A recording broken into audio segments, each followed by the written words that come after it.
Bonjour et bienvenue dans votre journal Toute Image du mercredi 28 février.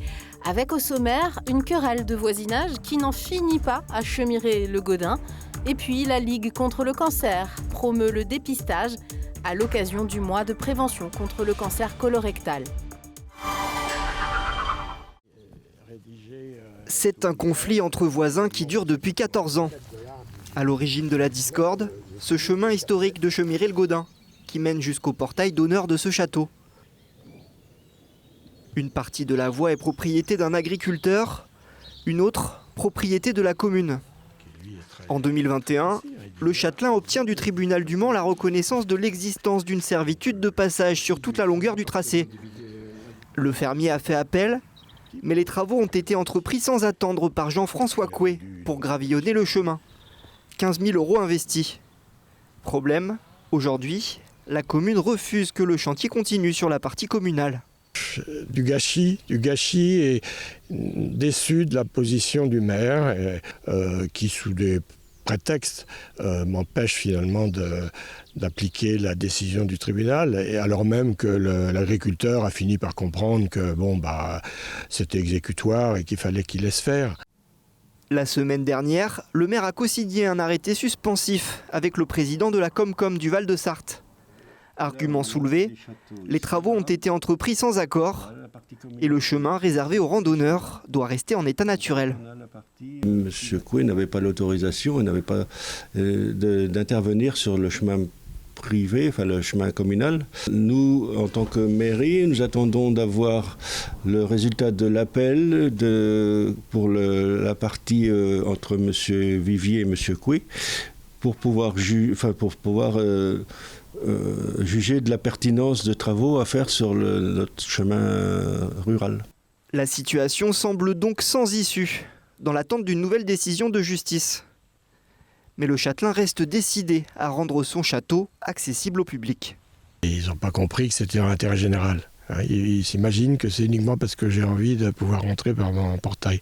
Mon objectif n'est sûrement pas pour moi, il est pour permettre à tous ceux qui le souhaitent de venir voir un monument classé et de qualité que nous resterons depuis 2000. Je vais pas m'arrêter, même à mon âge, je vais continuer. Une détermination que Jean-François Coué entend bien conserver jusqu'à ce que le différend trouve le chemin de la concorde. Le mois de mars, c'est le mois de prévention contre le cancer colorectal. Un sujet encore tabou si l'on en croit le faible taux de dépistage en France. Alors que c'est bien le dépistage qui a sauvé la vie de Anne à l'âge de 39 ans. J'avais des saignements et je me suis dit que c'était pas forcément très normal et qu'il fallait que j'investigue un petit peu plus ma santé de ce côté-là, puisque ça durait depuis quelques mois déjà. Et je ne fumais pas, je ne buvais pas. D'ailleurs, toujours pas. Mais non, pas de facteur à risque particulier, si ce n'est une vie trépidante dans laquelle je mettais mon travail et mes enfants en avant. Voilà, je n'avais pas, et ma santé, la dernière roue du carrosse. En Sarthe, l'année dernière, le taux de dépistage n'était que de 40,3%, à peine 35% en France. La Ligue contre le cancer et les professionnels visent un objectif de 65% de personnes dépistées à partir de 50 ans pour réduire les risques de mortalité liés au cancer colorectal. Donc c'est de 50 ans jusqu'à 74 ans, on reçoit une invitation par la Sécurité sociale maintenant. Ensuite, on va chercher cette enveloppe bleue, soit auprès du médecin traitant, soit auprès du pharmacien maintenant, soit auprès des spécialistes, ou encore, il y a un site sur Internet. Le dépistage est simple, mais il faut dépasser la barrière psychologique du prélèvement de matière fécale, simplifié par le kit disponible dans la fameuse enveloppe bleue. On peut se sentir rebuté très facilement. Il faut dépasser cette barrière-là.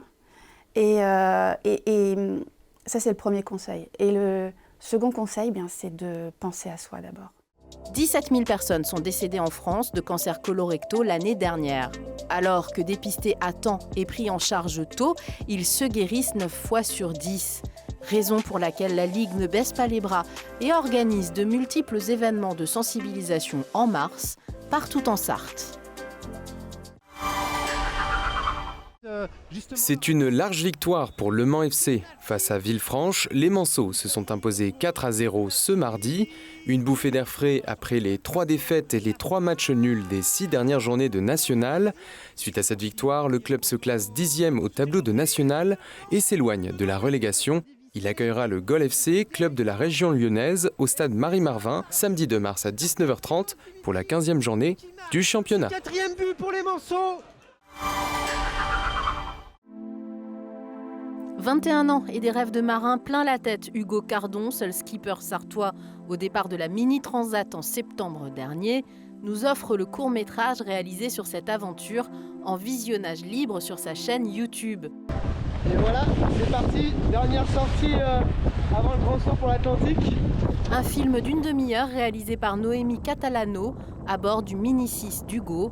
Son projet a été 100% financé par des sponsors sartois, car notre skipper souhaite inciter les jeunes à se lancer dans la passion du bateau s'ils le souhaitent, qu'ils vivent près ou loin des côtes atlantiques.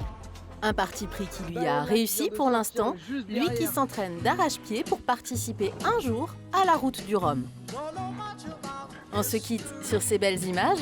Rendez-vous demain, 18h30, pour un nouveau journal.